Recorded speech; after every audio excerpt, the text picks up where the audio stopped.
Spelling your name wrong, bud. What? No, you're spelling yours wrong. The cleaner That's look, two R's, two T's. Yeah, fuck. Everyone always gives me either two T's. I'm like, not Tak, all right? I'm Garrett. Welcome back, people, coast to coast. And we know there's millions, and I mean millions of people out there watching this. We are, of course, the Bushmen, the fans of the Intercounty Baseball League, and most importantly, your Toronto Maple Leafs. My name is G. Hill. I am in the cut. I'll pass it over to my bro, Elliot. What are you saying? Are you here? I'm in the cut, and I am excited for today's guest. Absolutely. Then Ray with probably the nicest ponytail in Christie Pitts. This guy comes in hot. Are you here? I'm here. I'm ready to rock and roll. Let's go, boys. We have a guest of honor today, a true Christie Pitts legend.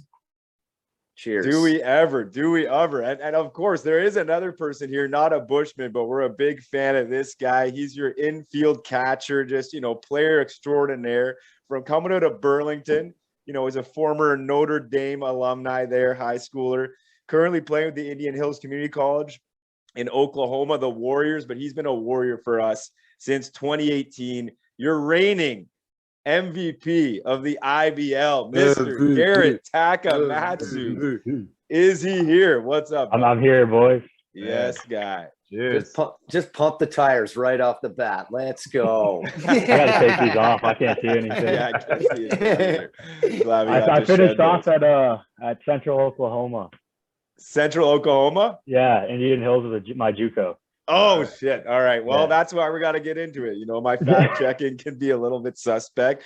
So why don't we start out, though, Tak? We like this to kind of give the people sort of a window into your early career. You're from Burlington.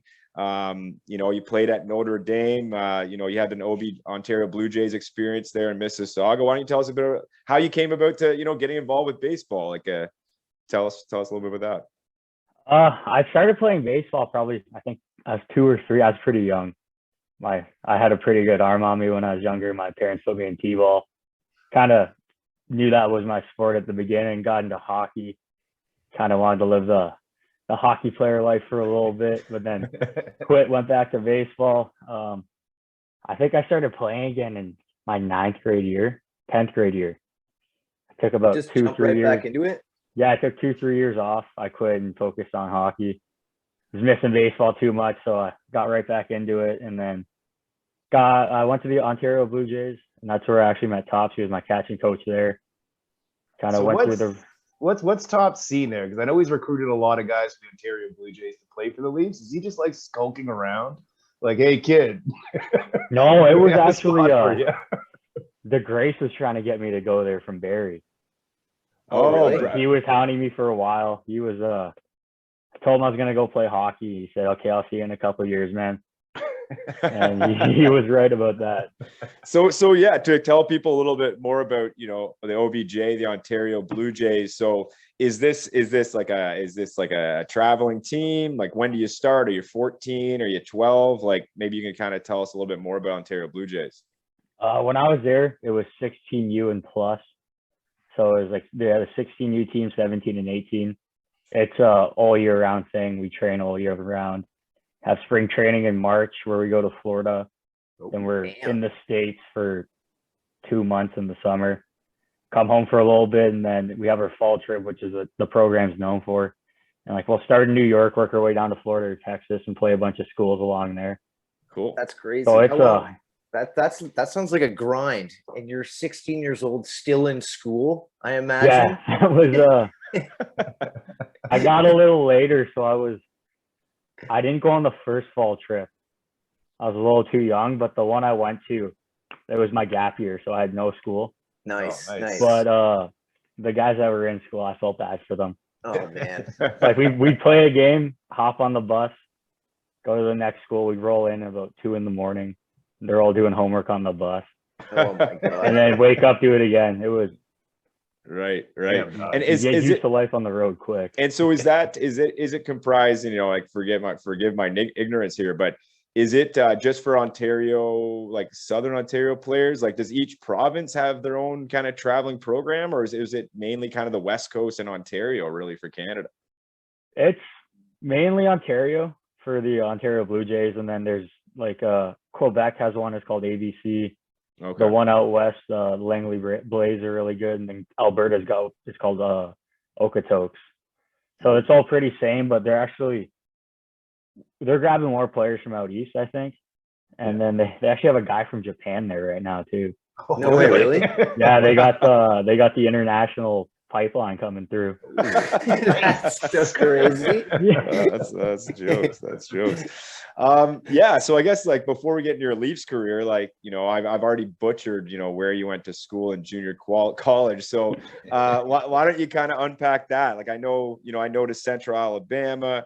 And then, like I mentioned, obviously Indian Hills. You know, why don't you take us through kind of the chronology of, you know, you going to college and how did you end up, you know, choosing which school? Like, were you recruited? Do you know a guy there? Like, why don't you kind of help us understand that?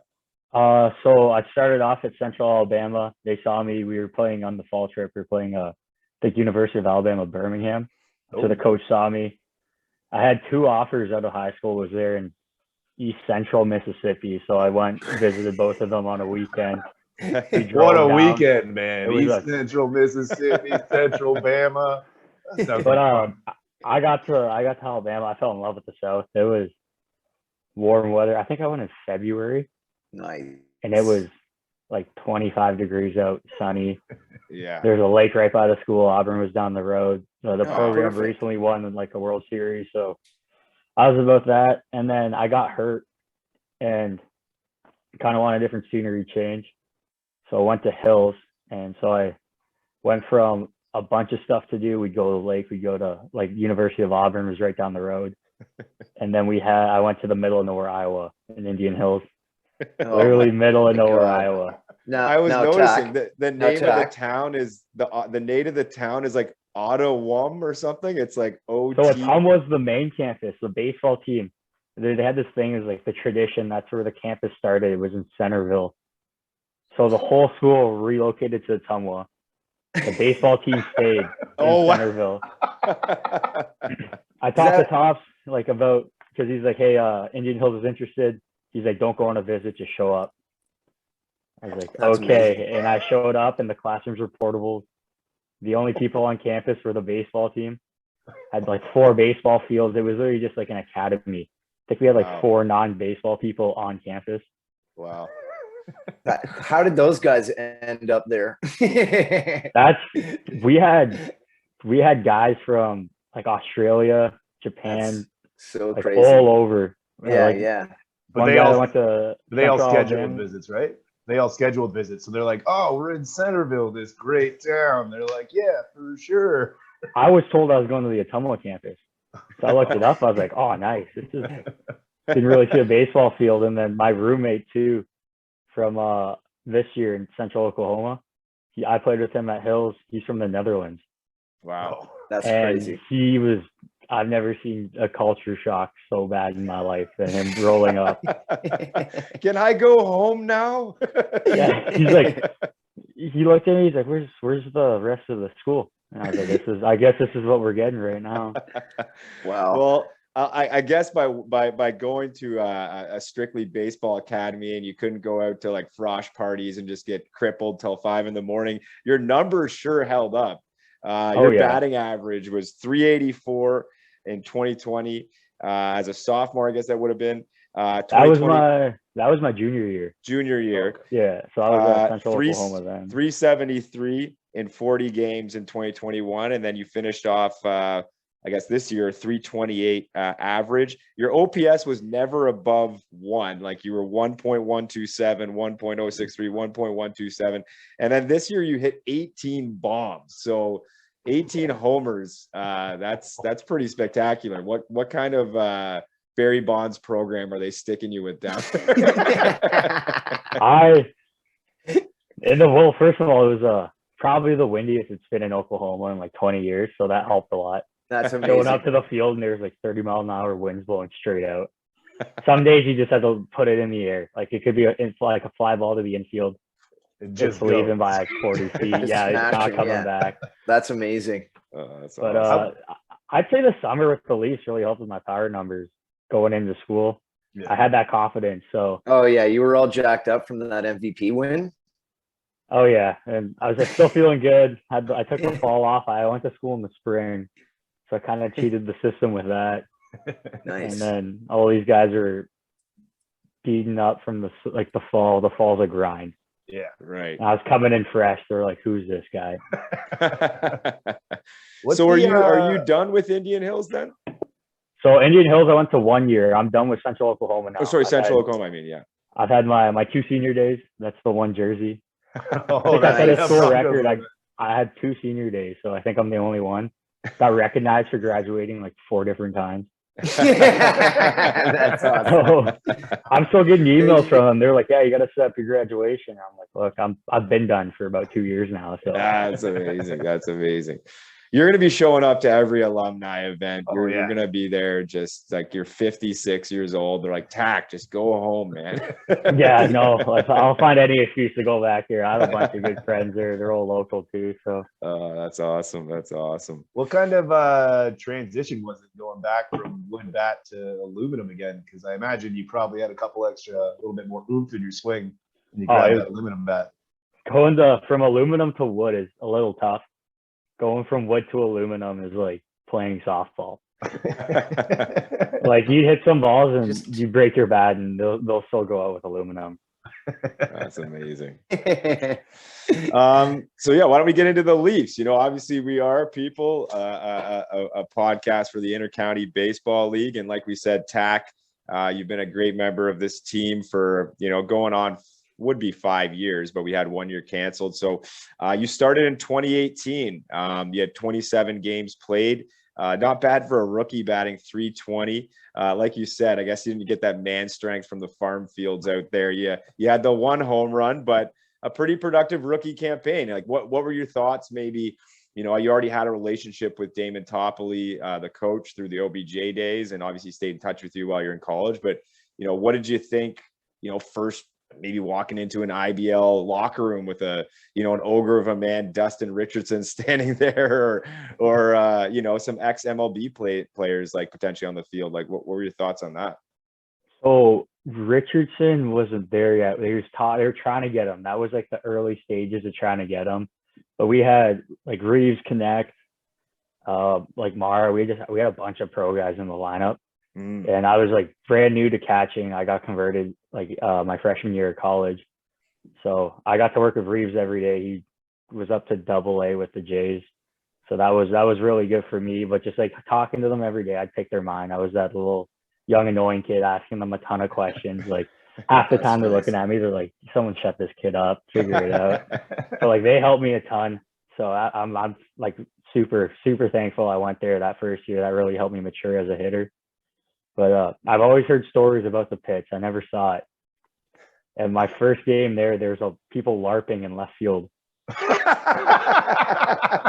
And I was playing first base, so I had a clear. Whenever someone was on first and I was holding them on, I had a clear vision of the little medieval battle going on there. And I was like, "What is this place?" I'm pretty sure someone died in front of our locker room like 2 weeks later. Like, I got the full welcome to the pitch that year. That's amazing. Man. That's awesome. Amazing. And we did have quite the crowd of fans too, with the cast of characters like Walter yelling at young kids and just the crazy scene of people around. So it must have been quite the experience to see it from the field side too. Oh yeah, literally from finding not to mention like just like the complete drop in field quality from, I'm pretty sure, all of your even junior fields coming up. So yeah, a little bit. But I remember Wednesday games, I'd be walking back to my car, I'd always be checking over my shoulder, make sure no one's sneaking up on me. But the first time I went there, I was completely lost. I had no idea how to get to the field. Tops was like, "You can't miss it." And I'm like, "I see the valley, I don't see a field at all. I don't know where to park." I parked like a 20-minute walk away. I was literally on Google Maps on like the walking option, guiding myself to the field. That's amazing. That's amazing. And then 2019, the next season, you know, I saw one game played in the regular season. Were you injured that season? I can't, we should know this probably being avid fans, but You what know was what? up in 2019? I'm gonna shoot out a hot take here, Tak. And was this the infamous bike injury season? No, that was COVID. We'll get into that one a little later, but yeah, I got hurt. I was playing volleyball and I hurt myself, so Oh, it was almost just as stupid as the Nice. bike incident. Nice. Well, why don't we segue right into this? Let's hear the bike incident. yeah, we gotta know, man. This was COVID, so like right when COVID happened, I had no idea what to do, and it wasn't even my bike. Like I didn't have a bike at the time. My neighbor had one, so I was like, "Hey, can I borrow your bike? I want to take it for a ride." Couple of them, pretty good, consistent bike rides. And then this one, I was biking and I hit a bump, and my foot went into the spokes of the front wheel. So my leg got caught. And the worst thing is I was passing someone while I was doing this. I was on a bike path, and this lady was like running. Oh my Pass God. her, literally, foot gets stuck in the wheel, go over my handlebars. I like scrape my face, hands chewed up, legs are chewed up. Apple Watch is in a million pieces. The bike wheel is in a 90-degree bend. Oh my Oh, God. wow. Yeah, And well, I you get think up. a bike wheel is gonna be able to handle your powerful calves? Like, Oh, the worst thing was I got like I was like covered in blood. I was bleeding everywhere, and I was like a 15-minute walk from home. And this lady behind me that was running, she comes up to me. She's like, "Are you okay?" And I was like in shock. I'm like, I can't believe I just did this. I was like, "Yeah, I'm fine." She's like, "All right," starts running away. Sit down. I was like gathering myself. Like my hand, I can't feel my hand or anything. I'm like, what's going on? Oh. And then that was the worst walk of shame. I had the bike Well, you had over to my have it like shoulder, up. walking it. I didn't want to call my parents to pick me up, so I just toughed it out, walked home. I walked past this older couple, and this like old guy looked at me. He said, "One of those days." As I was leaking, I was dripping blood everywhere. I was like, "Yeah, no, I'm gonna have to retire this bike for a bit." I feel like that picture with that caption is a meme somewhere, or it should be. Just Tak with a bent wheel, all bloody, just like one of those days. It was a tough day for sure. Oh God. But you bounced back, like we said, in 2021, last year, 29 games played. This guy batted .419. If you had got just one more hit throughout the whole season, every stoner in Toronto would be like, he hit .420, man.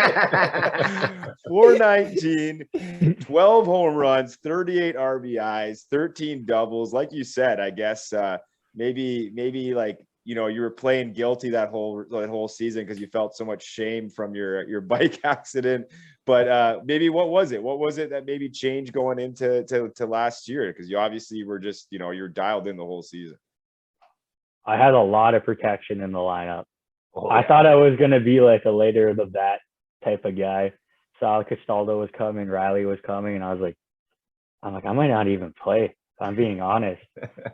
And then I think I started in the 6 hole, worked my way up to the 4 hole, and I was the only one who threw fastballs. They get past Castaldo, a lot of pressure. I think it was Mara, and then Riley, and then me. So they'd see me, say, "Okay, here's this young guy. Like, we're just gonna group something in there." So I was a lull in the lineup. I took advantage of it. So That's amazing. It was nice. It was really nice. Would you say that was one of the best hitting lineups you've ever been a part of? Because I mean, it was like 1 through basically 9. Everyone had a bit of power in them.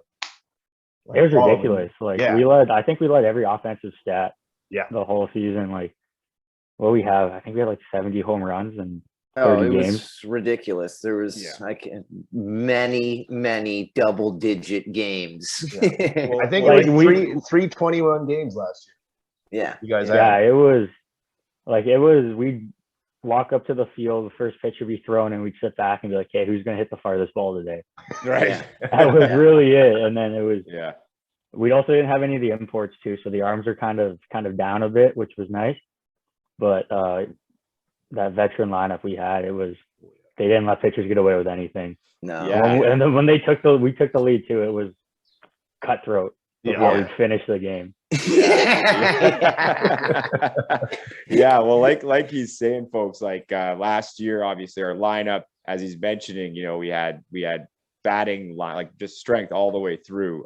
Castaldo, Riley, Tak, Maras, Nekti, like everyone was in there. We were actually looking at the stats, and it was basically a 3-horse race for the MVP, and all 3 of the players were on the Leafs. It was you, Justin Mara, and Sean Riley in the batting categories that were just tearing the cover off the ball. It was impressive to watch. So that definitely got the boys juiced up. And then I guess I just want to get your thoughts on obviously you had a great year, but that playoff run, any memorable moments you remember from that you can kind of think back at and be like, wow, that was pretty cool.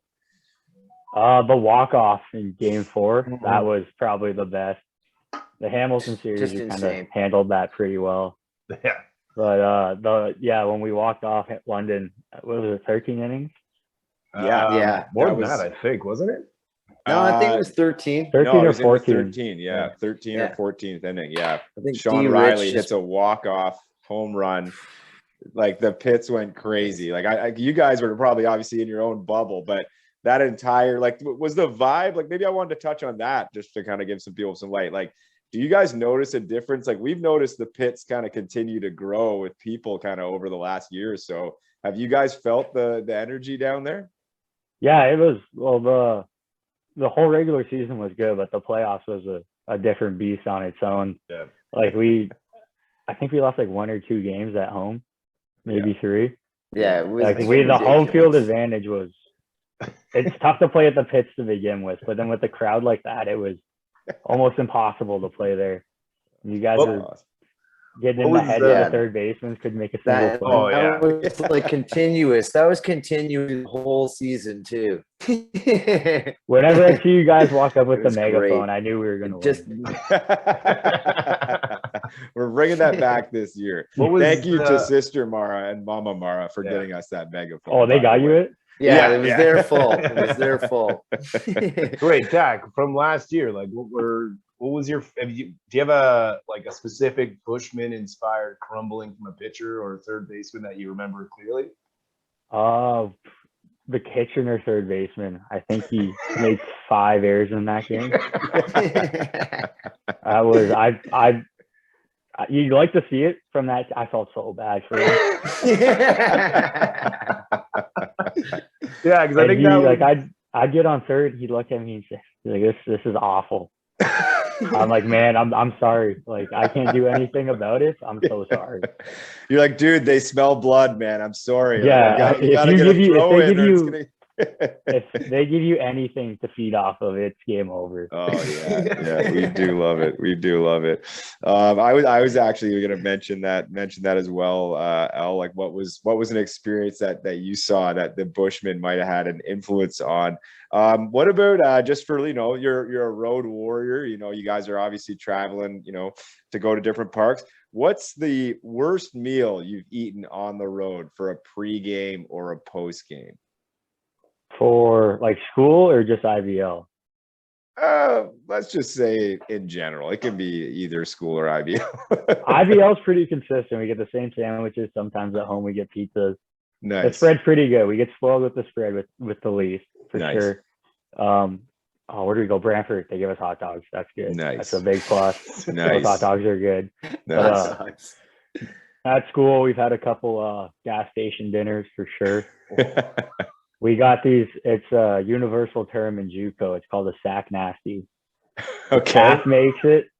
It's like the brown paper bag. There's a fruit from 4 years ago, and a slice of bread and a piece of 2 slices of bread and a piece of cheese. By the time you get to it, it's a grilled cheese. It melts in the bag. Oh yeah. If we're lucky, there's an Uncrustable, and that makes your day. Oh, that's the sack amazing. nasties for sure go down. It's probably the worst meal. The sack nasty. Wow. That's amazing. That's amazing. What's the furthest home run you've witnessed, either you yourself did or you've seen in the IBL that you can remember? Salazzo, I'm pretty sure, hit one into the skate rink up there. Oh, I don't know right. what game it was, but Mara hit one, and I was like, "Okay, that's the farthest ball I saw." And then he came up, hit one, and I was like, "Okay, no, that's might have doubled it." I think you guys went and measured Mara's, but I'm pretty sure Salazzo's went farther. Wow. Hey, Okay. that- I Good to might have know. hit that back fence. Tack, Wow. you're wow, selling really? yourself short because I'm pretty sure you had a playoff bomb that was right down the left field line over the foul post and probably landed midway through the soccer field. So Oh, that was against London. Yeah. That was a bomb. So that No. guy, I was feeling good. I think I had 3. That was my 3rd home run of that day. yeah, Probably. I think that was your hat trick night. Yeah.